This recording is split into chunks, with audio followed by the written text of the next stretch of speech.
성경 말씀이죠. 두 개 다 유명한 말씀인데 오늘 저는 이 말씀을 붙들고서 공감하는 것이 얼마나 중요한가, 또 용서하는 것이 또 왜 중요한가, 또 어떻게 할 것인가, 그런 것들을 가지고 함께 은혜를 나누고자 합니다.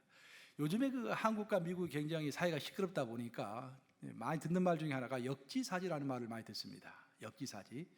상대방의 땅에 서서, 상대방 입장에 서서 상대 입장을 생각해 본다라는 것입니다.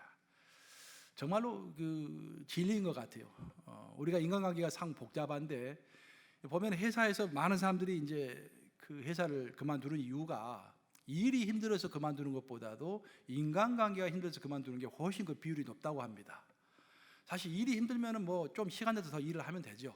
하지만 인간관계가 틀어지면은 그것 때문에 항상 힘이 들죠, 마음속에. 그래서 오랫동안 힘들 수밖에 없습니다. 근데 인간관계가 틀어질 때 제일 먼저 생각해 봐야 할 것은 내가 그 입장에서, 상대방 입장에 서 가지고 한번 생각해 보면은 문제가 풀릴 수 있다라는 아주 그런 이야기입니다. 한국 사회 또 미국 사회도 꼭 필요한 말이라고 저는 생각을 합니다. 우리가 영화나 TV 드라마를 볼 때요 주인공의 입장이 이해가 됩니다. 이제 영화에 몰입되다 보면은, 그 드라마에 몰입되다 보면은 주인공의 입장이 이해가 돼가지고 나도 모르게 주인공이 슬퍼지면 나도 같이 슬퍼지는 거예요. 막 훌쩍훌쩍 우게 되는 거예요. 또 주인공이 즐거우면은 나도 막 즐거운 거예요. 그런 것을 감정이입이라고 그러죠. 이제 우리 뇌에는 반사신경이라는 거, 거울신경이라는 것이 있다고 합니다. 거울신경, 거울을 비추는 거예요. 예를 들어서 신 과일을 봤다. 신 과일에 내 거울에 딱 비춰가지고 군침이 입에서 막 나오는 겁니다. 그리고 어떤 권투 선수들이 경기를 막 하는데 어떤 선수가 막 다른 상대방 선수를 이렇게 가격을 하면은 나도 모르게 내 거울 신경에 그것이 반사가 되면서 내 주먹이 탁 주어진다는 거예요. 그래서 게임을 많이 보는 게 위험할 것 같아요. 그래서 또 보면은 이제 그 친한 친구가 울고 있으면은 그 친한 친구의 그 모습이, 울고 있는 모습이 내 이제 거울 신경에 비춰지면서 나도 따라 울게 된다. 이제 그런 말입니다. 이처럼 내가 타인의 상황 안으로 들어가는 거예요. 타인의 상황 안으로 들어가는 것입니다. 그래서 그 타인의 상태가 되는 거예요. 그 타인의 눈높이에 맞춰 가지고, 그 타인의 감정에 맞춰 가지고 같이 울어주고 같이 웃어주는 것, 그것이 뭐다? 공감이다. 공감. 아직까지 감이 안 잡히세요? 그것이 뭐다? 공감이다. 공감이요, 공감. 흔히 이제 문화와 언어가 잘 통해야 공감이 잘 된다고 그래요. 문화, 언어가 좀 다르면은 공감이 잘 안 되는 경우가 많습니다. 그들은 막 웃는데 왜 저거 가지고 웃나? 별로 웃을 것 같지도 않은데. 내 문화와 다른 거예요. 물론 문화와 언어가 이제 우리의 공감을 좌우하는 중요한 요소지만 그 못지않게 우리의 공감을 이렇게 좌우하는 요소가 세대입니다. 세대. 그러니까 10년 단위로 세대가 보통 생긴다고 그러는데 요즘에는 뭐 3년 단위로 생긴다는 말도 있어요. 세대가 다르면 공감하기가 힘든 거예요. 그래서 TV 프로그램에 이런 프로그램이 있었어요. 그 어린아이들이 나와가지고 단어를 막 설명하는 거예요. 이게 어른들한테. 모르는 이제 그 꼬마가 설명하는 거 듣고서 그 단어를 알아맞추는 거예요. 여러분도 한번 알아맞혀 보세요. 이제 꼬마가 이렇게 이야기해요. 아유, 엄마 이것만 보면은요, 엄마는 깜짝 놀래고 아빠는 콱 눌러버려요. 뭘까? 바퀴벌레. 저는요, 또 꼬마가 이야기합니다. 이 사람만 왔다 가면은 나는 막 엄마 아빠한테 막 야단 맞아요. 누굴까요? 손님. 손님만 왔다 가면 이제 버릇없이 그렇다 해가지고 막 이렇게 야단 맞는 거예요. 이것이 없으면 저는 노래를 부를 수가 없어요. 뭐가 없으면 노래를 부를 수 없을까요? 시작이라는 말이 없으면 노래를 부를 수가 없다라는 거야. 꼬마가 그렇게 얘기하는 거예요. 또 꼬마가 이렇게 이야기해요. 어른들 앞에서. 딱 보고는 이제 그것은 항상 출렁출렁 거려요. 뭐가 항상 출렁출렁거릴까요? 아빠의 뱃살이라고 그래요. 아빠의 뱃살. 아빠의 뱃살이 항상 출렁거린대. 그래서 이제 그것을 어른들이 알아맞추는데 어른들은 전혀 다른 답변을 하는 거예요. 애들은 그렇게 설명을 하는데 이 세대가 이게 다른 것입니다. 공감이 안 되는 거예요. 그러니까 우리가 아무리 자녀들에게 잘해주려고 해도 이 공감 수준이 다른 거예요. 내가 느끼는 공감과 아이들이 느끼는 공감이 다르기 때문에, 자, 그래서 우리가 기도를 하게 되죠. 아이들 교육시킬 때 너나 할 것 없이. 성경을 보면은 성경에서 제일 공감을 잘하는 사람이 누굴까요? 예수님입니다. 예수님. 저 예수님이야말로 공감하시는 분이죠. 그래서 성경은 설명할 때 예수님은 우리의 연약함을 체휼하셨다라고 해요. 체휼하셨다. 우리의 연약함을 다 경험하신 거예요. 그러니까 예수님은 아주 부자의 감정도 다 아시고, 아주 가난한 자의 감정도 아시고, 병든 자의 감정도 아시고, 튼튼한 자의 감정도 아시고, 사회에서 잘 나가는 자의 감정도 아시고, 뱅크럽을 경험한 그 사람들의 경험도 아시고, 그래서 모든 사람의 상담자가 될 수 있는 것입니다. 성경을 보면은 성경에 나오는 그 문장 중에서 가장 짧은 문장이 뭔지 아세요, 여러분? 참고로 영어로는 두 자로 되어 있는데, 두 단어로 딱 되어 있는데, Jesus wept. 예수님께서 눈물을 흘리시더라. 그걸 번역하니까 한국어로는 세 단어로 되어 있는데 영어로 보면 두 단어. Jesus wept. 성경에서 제일 짧은 구절입니다. 그래서 제일 짧은 구절이지만 제일 파워풀한 구절이에요. 예수님께서 우시더라. 성경 보면 예수님이 첫 번째로 언제 우셨습니까? 성경 읽어보면 나사로가 죽었을 때, 그 마리아가 서럽게 우리 오빠가 죽었다고 서럽게 울 때, 그 마리아가 너무 서럽게 우니까 옆에 사람들도 같이 따라서 울었다라고 성경에 나오잖아요. 그것을 보시고 예수님이 Jesus wept라고 되어 있어요. 예수님께서 우셨다. 어떤 한 인간의 잘못을 보시고 그것에 공감하시면서 그 사람의 위치로 들어가서 그 사람이 되어서 함께 울어주었다라는 것입니다. 두 번째로 성경을 보면 예수님께서 언제 우셨습니까? 예수님께서 제자들을 다 데리고 예루살렘 성전에 가셨어요. 성전이 엄청나게 크지 않습니까? 그 성전을 보시고 예수님이 우셨다라고 되어 있어요. 왜? 이렇게 지금 화려하지만 그 성전은 곧 무너질 성전이기 때문에, 미래를 아셨기 때문에 예수님은 한 번은 한 인간을 위하여 울었고 한 번은 그 민족을 위하여 우신 것입니다. 예수님께서 우리에게 모범을 보여주신 거예요. 근데 이 두 가지는 복음서에 나와 있고 히브리서 보면 예수님 또 한 번 우셨다 나와 있어요. 언제 우셨을까요?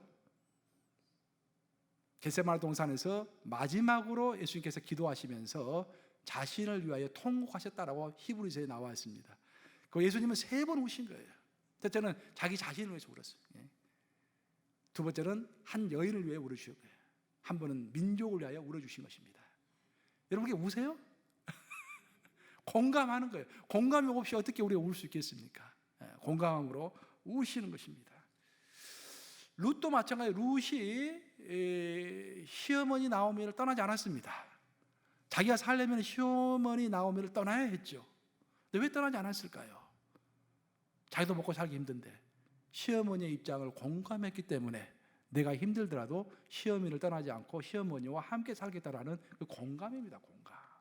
이런 공감 의식이 있으면은 인간관계가 다 풀어진다라는 것이 성경의 가르침입니다. 예수님 그렇게 말씀하셨어요. 내가 대접을 받고 싶은 대로 다른 사람에게 대접하라. 역지사지입니다. 역지사지. 다른 사람의 입장이 되어가지고 입장을 바꾸어 생각하면서 행동해라.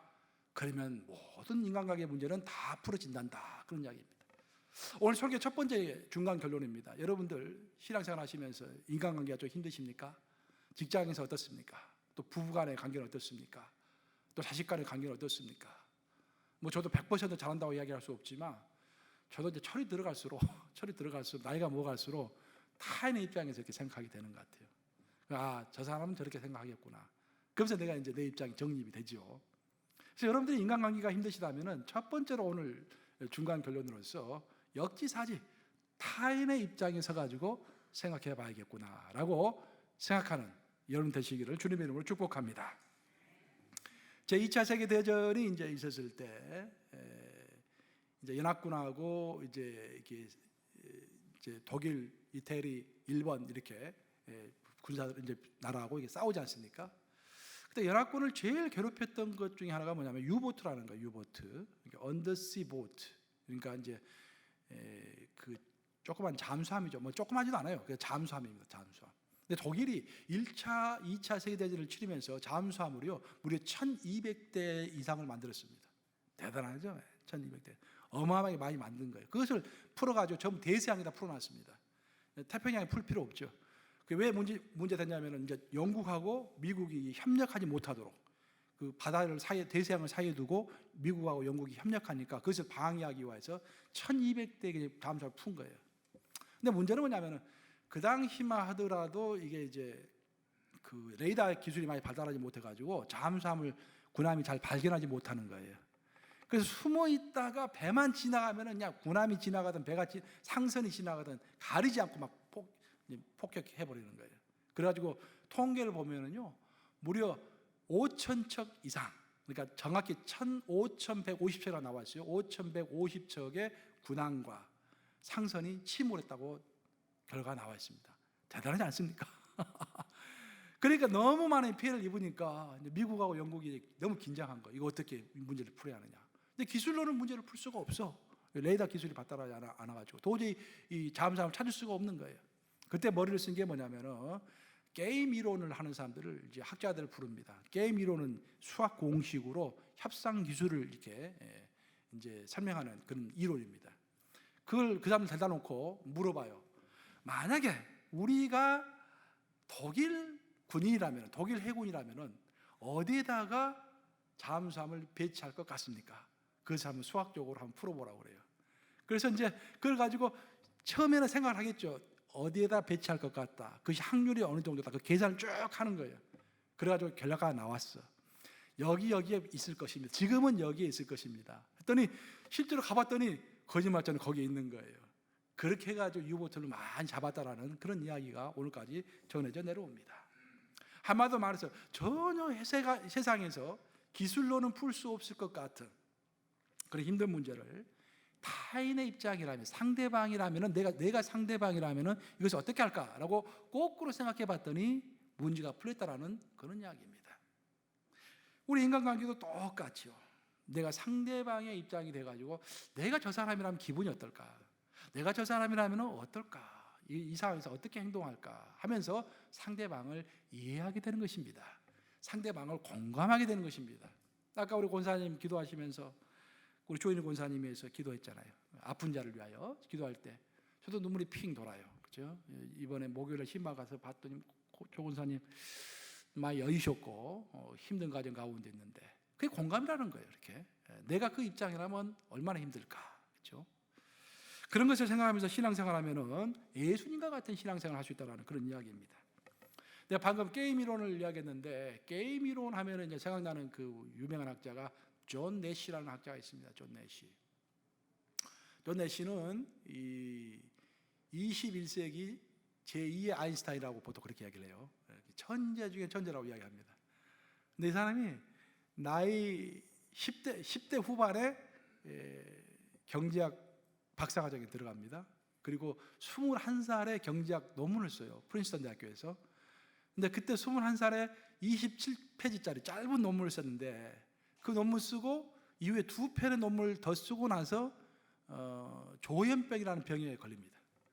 조현병이 과대망상증 같은 거잖아요. 그게 걸려요. 그래가지고 평생 3편 외에 논문을 써본 적이 없습니다. 평생 이제 환자로 지낸 거예요, 이게. 근데 그 사람이 21살 때 썼던 그 27페이지짜리 그 논문 하나 가지고 게임 이론에 관한 건데 그거 하나 가지고 40년 후에 나이 60이 됐을 때 노벨 경제학상을 받는 거예요. 굉장한 일 아닙니까?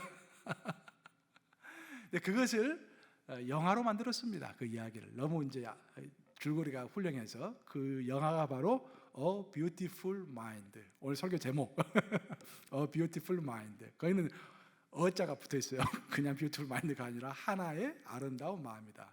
그 영화 꼭 한번 보세요. 굉장히 아름답게 잘 만들어졌고요. 반전이 있습니다. 영화에 재미가 있어요.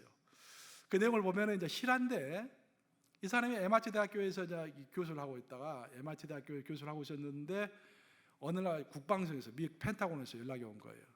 그 당시에는 이제 냉전 체제여가지고 미국과 소련이 막 이렇게 싸울 때였어요. 지금 소련 스파이들이 많은데 소련 스파이들이 암호를 가지고 자꾸 이렇게 교통을 하는데 그 암호를 좀 찾아내 달라고. 그래서 막 스크린에 숫자가 막 쏟아져 내려올 때 숫자 감각이 뛰어나니까 이 사람 천재니까 그 숫자를 보면서 암호를 탁 받게 되는 거예요.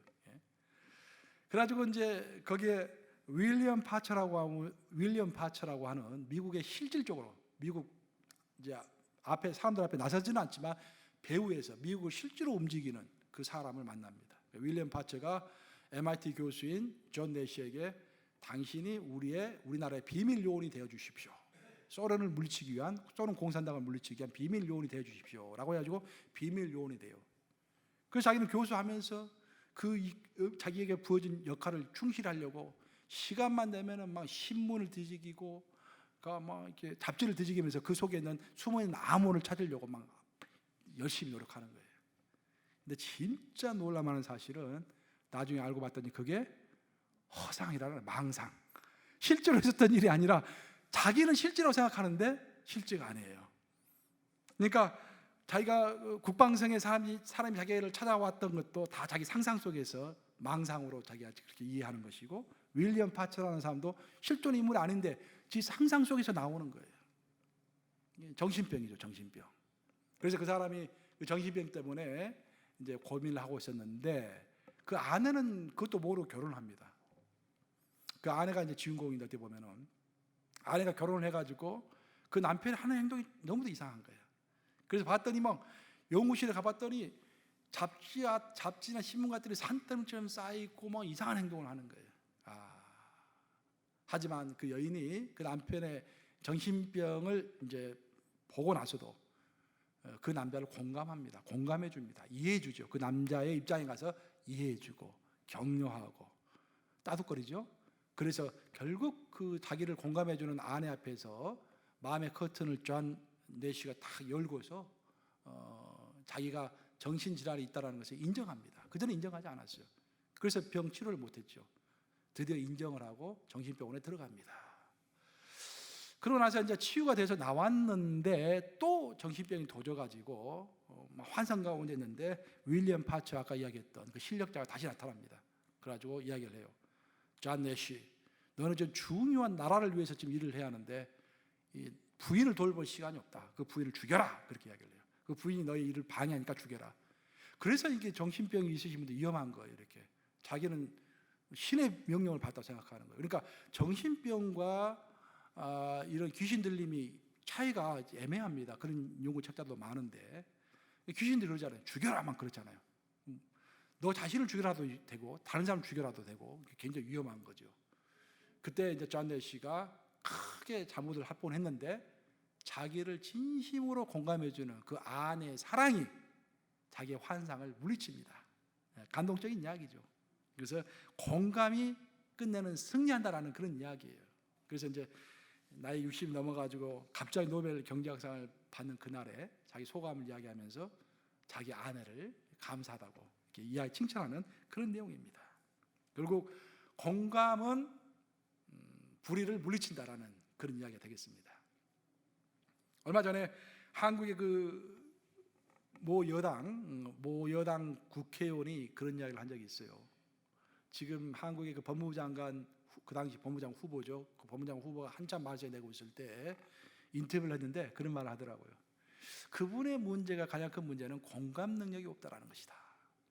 그래서 그 말 때문에 이제 신문에 많이 나온 것 같아 보니까, 문제는 뭐냐면은 자기가 똑똑하다고 생각하는 사람, 자기가 완벽하다고 생각하는 사람, 자기가 성공했다고 생각하는 사람일수록 공감 능력이 많이 떨어진다라는 거예요. 왜냐하면은 내 일에 몰두하는 경향이 있기 때문입니다. 상대방의 입장에서 생각하기보다는 내 일을 빨리 성취하기 때문에, 내 비전과 내 목표를 성취해야 하기 때문에 공감 능력이 많이 떨어진다라는 거예요.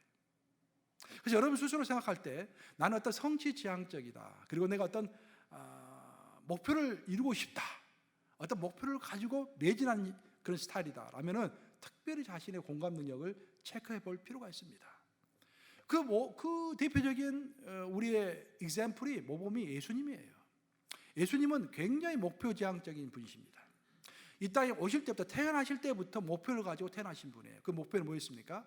십자가에 못 박혀서 돌아가셔서 인류를 구원하는 것이 그분의 목적이었어요. 예수님은 인생 내내 제자들이 무슨 말 할 때마다 아직 내 때가 되지 않았다라고 이야기하셨어요. 그 때를 바라보시면서 목표의식을 확실히 갖고 살아갔던 분이십니다. 하여튼 그 목적의식을 가지고 살아가면 동시에 다른 사람들을 공감하면서 그들이 아플 때 그들에게 치유해주고, 그들에게 기도해주고, 그들과 함께 울어주고 웃어줬던 또 공감의 사나이입니다. 그것이 예수님이 우리에게 보여주신 인간의 균형적인 모델입니다. 우리가 그런 사람이 돼야 돼요. 우리 기독인들은 다 목표가 있이 살아야 합니다. 성경에서 처음부터 끝까지 말하잖아요. 목표. 우리는 어떤 목표입니까? 예수님의 인격을 닮아가고 예수님의 지상 사명을 성취하는 것, 땅끝까지 이런 주의 복음을 전파하는 것. 그것이 우리 모든 기독인에게 주어진 목표입니다. 목표. 그리고 천국 잔치에 참여할 수 있도록 그 천국 잔치에 참여할 하얀 옷을 준비하는 것. 그것이 우리의 목표입니다. 거룩해지는 것이죠. 그 목표 가운데 살아가야 돼요. 하지만 그 목표에 너무 매진해가지고 우리가 다른 사람을 공감하지 못한다고 한다면 그건 또 아니에요. 여러분들 아무리 성경 공부를 열심히 하고 아무리 기도를 열심히 하고 막 열심히 해. 근데 너무 열심히 하다가 주위를 돌아볼 수 없다라고 한다면 이게는 큰 문제가 되겠죠. 균형이 깨지는 거예요. 그래서 성경이 말하고 있는 이상적인 인간은 목표를 향해 가되 항상 타인을 공감하는 사람입니다. 아멘 하십니까 여러분? 네. 두 번째 결론이에요. 잘 머릿속에 집어넣으세요. 이 사도 바울은 우리 크리스찬들이 얼마나 공감 능력이 있는가 스스로 체크해 볼 수 있는 그 말씀을 우리에게 해주셨습니다. 그래서 그 말씀을 보고 우리를 체크해 보면은 내가 공감 능력이 어느 정도 되는가를 알 수 있어요. 그 말씀 바로 로마서에 나오는데, 로마서 제일 중요한 장 중에 하나가 12장이죠. 로마서 12장 15절과 16절입니다. 한번 같이 읽어보겠습니다. 로마서 띄워주세요. 로마서 12장 함께 읽습니다. 시작. 즐거워하는 자들과 함께 즐거워하고 우는 자들과 함께 울라. 서로 마음을 같이 하며 높은 데 마음을 두지 말고 도리어 낮은 데 처하며 스스로 지혜 있는 취하지 말라. 자, 내가 여러분들에게 우리 기독인으로서 이상적인 모습은 목표를 가지고 살되 타인을 공감하는 거라고 그랬습니다. 그럼 내가 공감하는 사람인지 아닌지 어떻게 알 수 있는가? 첫째, 성경이 말하는 것은 나는 좋은 일을 맞이한 사람과 함께 즐거워해주고 있는가? 그 첫 번째. 두 번째는 나는 어떤 어려운 일을 당해가지고 슬퍼하고 있는 사람과 함께 울어주고 있는가? 두 번째. 이 둘 중에 뭐가 더 어렵겠습니까? 함께 웃어주는 게 더 힘듭니까? 함께 울어주는 게 더 힘듭니까? 예? 잘 모르겠네. 근데 내가 또 글을 읽어보니까 한국 사람한테 진짜 힘든 게요, 울어주는 것은 너무 쉽대, 한국 사람들한테는. 근데 같이 웃어주는 게 이렇게 힘들대요. 사촌이 돈을 사면 배가 아프대요, 이게. 그래서 잘된 사람한테 옆에 가가지고 같이 해주는 게 이렇게 어렵다라는 거예요, 한국 사람들한테는. 근데 한국 사람들은 울어주는 것을 잘한대요. 그래서 우리가 첫째는 같이 즐거워해줘야 해요. 첫 번째. 그리고 같이 울어줄 수 있어야 돼요. 세 번째는 뭐냐면은 마음을 같이 하라라고 했습니다. 마음을 같이 하라. 될 수 있으면은 이 화합을 깨지 말고 공동체와 함께 할 때, 가정도 마찬가지고 직장도 마찬가지고 교회도 마찬가지고, 될 수 있으면은 혼자 떨어져 가지고 불평 불만하지 말고 될 수 있으면 같이 마음을 합하고 있는가 하고 스스로에게 물어볼 필요가 있다라는 거예요. 마지막 네 번째가 지극히 낮은 데 처하라. 즉 다른 사람을 공감하려면 다른 사람 입장이 돼야 하니까 내가 너무 잘나버리면은 다른 사람과 같은 입장에 처할 수가 없잖아요. 그래서 내가 겸손하게 날 낮춰가지고 다른 사람 입장에 서봐라, 그런 이야기입니다. 이 네 가지를 우리에게 제시하고 있습니다, 사도 바울이. 그러면서 내가 이 네 가지를 내가 네 가지 다 잘하고 있으면은 내가 공감 능력이 굉장히 뛰어난 거야. 근데 네 중에서 한 가지만 잘한다, 내가 울어주는 것은 잘할 수 있다, 나머지는 잘 못한다, 그러면은 크게 문제가 있는 것입니다. 아시겠죠, 여러분들? 자, 오늘 본문을 이제 보시면은 오늘 본문에서는 에베소서의 이제 그 본문은 우리 인간관계 발달의 3단계를 이야기하고 있는 그런 중요한 구절입니다. 일단 한번 같이 읽어볼까요? 에베소서 4장 32절인데 같이 읽습니다. 시작. 서로 친절하게 하며 불쌍히 여기며 서로 용서하기를 하나님이 그리스도 안에서 너를 용서하신가 같이 하라. 물론 이 세 가지가 정확하게 순서가 나눠지는 것은 아닐 것입니다. 하지만 대략적으로 보면은 먼저 사도 바울이 이야기했던 것은 서로 친절하라는 이야기예요. 친절하라. 친절한 것은, 내가 상대방에 친절하는 것은 에티켓입니다. 그리고 도덕입니다. 그러니까 세상 사람들도 다 잘할 수 있는 거예요. 아니, 오히려 세상 사람들이 훨씬 더 잘하는 거예요. 백화점 가면은 사람들이 얼마나 친절합니까, 그렇죠? 저는 가끔 한국에 갈 때 백화점 가서 깜짝 놀라요. 너무 친절해졌어요, 그냥. 예. 친절한 것은 기독인만 잘하는 게 아니라 세상 사람들도 다 잘합니다. 근데 친절해서 머물지 말고 두 번째는 불쌍히 여기라는 거예요. 이게 바로 공감입니다. 공감. 다른 사람의 입장이 돼가지고 생각하면서 그 사람이 무슨 실수를 하더라도 아유, 왜 저럴까 화내기보다는 아이고 불쌍하다 이렇게 공감해 주는 거예요. 이게 공감해 주네. 근데 우리 기독인은 여기서 머물지 말고 한 가지를 더 하라고 했는데 그것이 용서라는 것입니다. 그러니까 인간관계의 마지막이 용서입니다. 그러니까 그만큼 용서가 쉽지 않다라는 것이죠. 여기서 용서할 때 용서는 여러분들이 잘 이해할 게 뭐냐면은 여러 가지 단계의 용서가 있습니다. 세상에서 말하는 용서와 성경에서 말하는 용서가 좀 달라요. 여기서 보시면 용서하기를 하나님이 그리스도 안에서 너희를 용서하시가 같이 하라. 즉 기독교인들이 해야 할 용서는 하나님이 우리를 용서하듯이 해야 한다는 거예요. 그렇죠? 하나님은 자기 독생자 예수를 우리 인간이 죽였죠. 십자가에 못 박혀 죽었죠. 그런데 그것을 용서하시고 우리를 품으셨죠. 그래서 우리가 만약에 하나님처럼 저 성경 말씀처럼 용서할 수 있다고 한다면 우리가 하나님처럼 되는 것입니다. 그래서 우리가 성경에 나오는 용서를 실행할 수 있다는 것은 굉장히 성스러운 것이고 굉장히 예수님처럼 되는 것이에요. 그만큼 쉽지 않다는 말입니다. 근데 이것을 보면은 제일 처음에 우리가 친절할 뿐만 아니라 나중에 서로 불쌍히 여기면서 우리 공감할 때, 타인을 공감하고 불쌍히 여길 때 용서하기가 쉽다는 것입니다. 친절해서 곧바로 용서가 가는 것이 아니라 친절해서 불쌍히 여김이 있고 그 다음에 용서가 있는 거예요. 그래서 우리가 정말 성경에서 말하는 용서, 세상에서 말하는 용서는 법적인 용서죠. 대부분 보면 그냥 법적인 문제로 서로 해결하고 돈 받을 것 받고 배상 받고 그냥 끝나는 것이 용서입니다. 그렇죠? 근데 성경에서 말하는 용서는 물질로 변상하고 그런 것으로 끝나는 것이 아니라 내 마음에 있는 상처까지도 다 아물게 하는 그런 용서죠. 근데 그런 용서까지 가기 위해서는 공감이 필요하다. 오죽했으면 저 사람이 이런 행동을 했을까? 그렇죠? 그랬을 때 그 불쌍히 여기는 마음, 공감이 있을 때만이 진실된 용서를 할 수 있다는 거예요. 굉장히 파워풀한 말씀이라고 저는 생각합니다. 오늘 마태복음 본문을 보시면은 베드로가 예수님께 그렇게 얘기합니다. 마태복음 18장 21절인데 한번 같이 읽어보겠습니다. 시작. 그때 베드로가 나와 이르되 주여 형제가 내게 죄를 범하면 몇 번이나 용서하여 주리이까? 7번까지 하오리까? 이 문장을 봤을 때 제일 먼저 들어오는 단어가 뭡니까 여러분? 물론 용서라는 단어가 들어오죠. 그렇죠. 형제라는 단어가 참 중요합니다. 백그라운드 잘 이해하기 위해서는.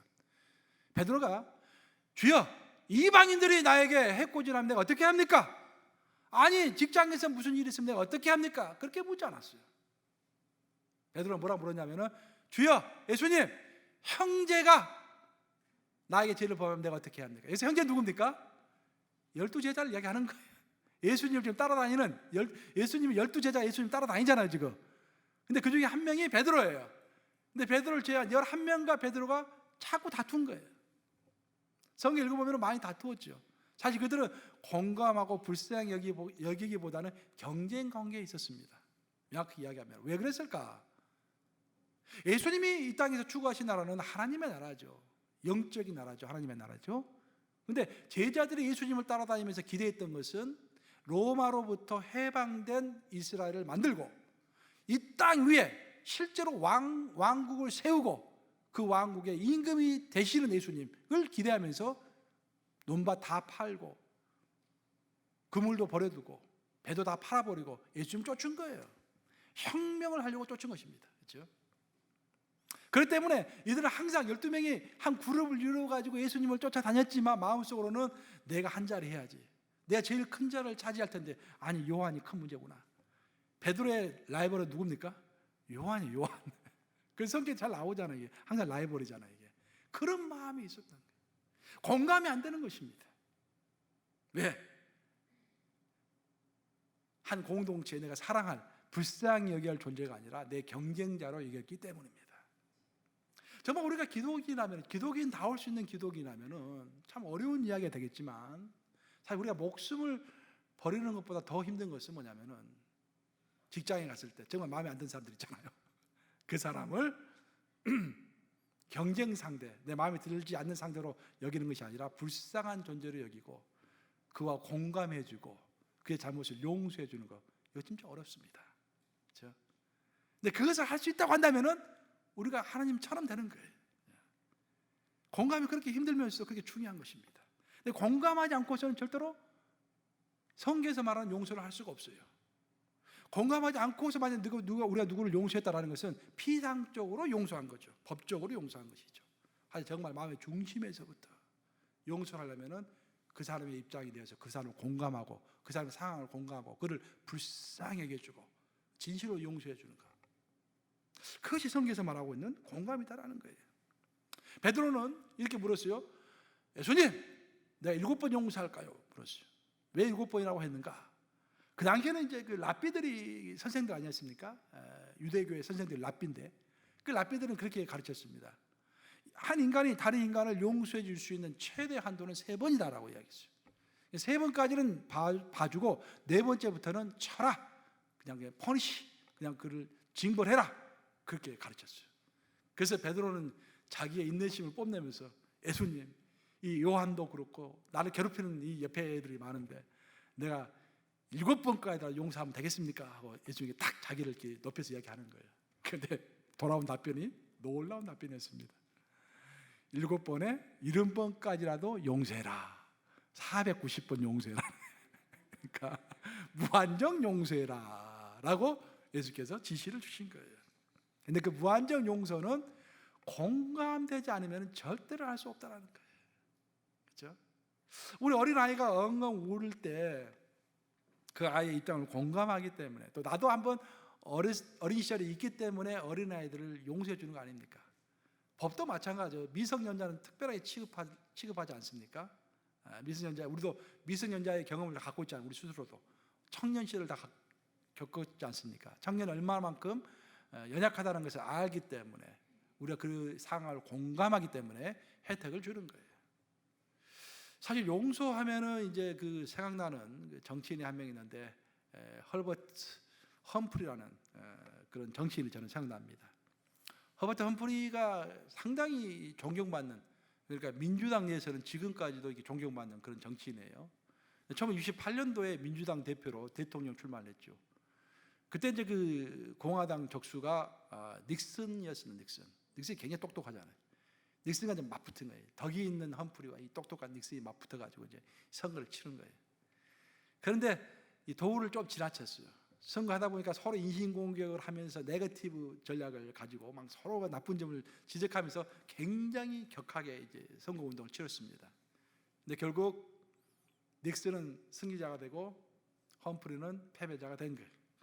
그 다음부터 험프리가 뒤에서 닉슨 욕을 많이 했습니다. 계속 상호논이었으니까 상호논 하면서도 닉슨 비판 많이 하고 개인적으로도 공격 많이 하고 막, 그리고 사이가 굉장히 안 좋았어 둘이.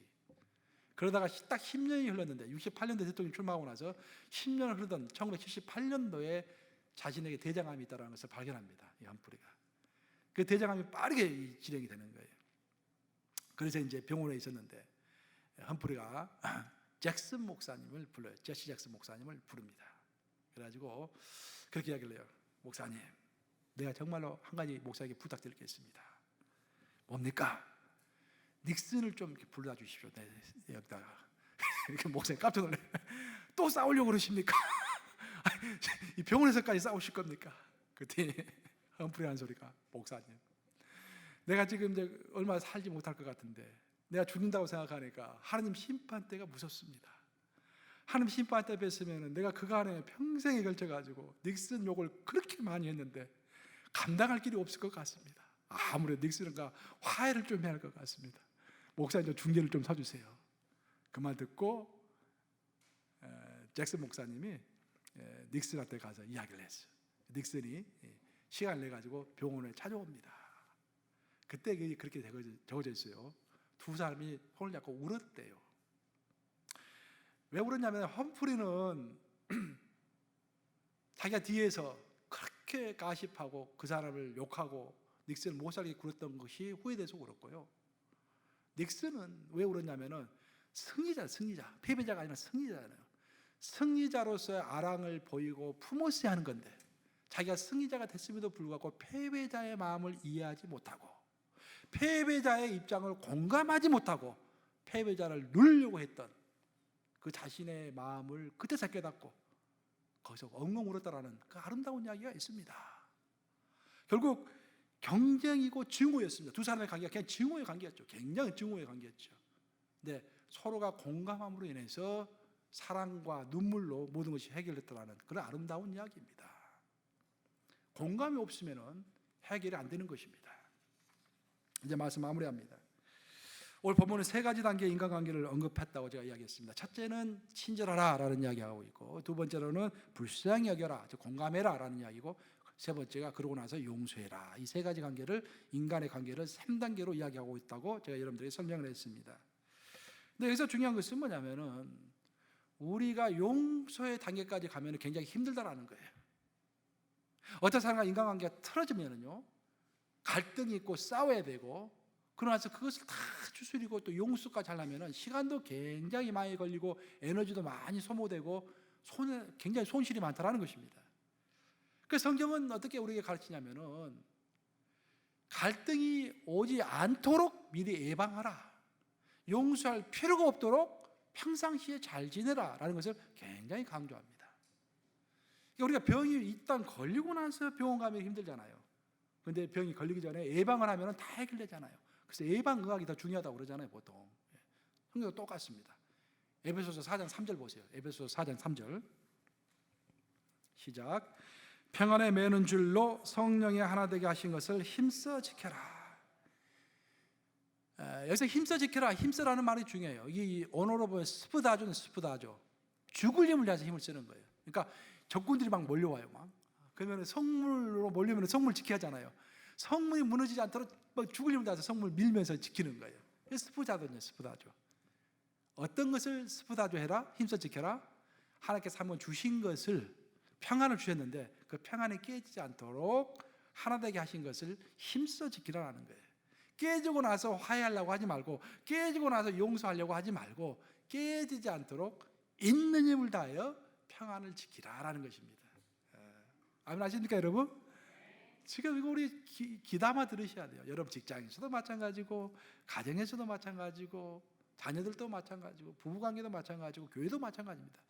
나라도 마찬가지잖아요. 나라도 지금 나라가 지금 보세요. 미국과 한국이 지금 이 좀 정치인들 좀 깨져가지고 난리가 아니잖아요. 펜을 갈라가지고 지금 이게 공감이 0% 지금, 그죠?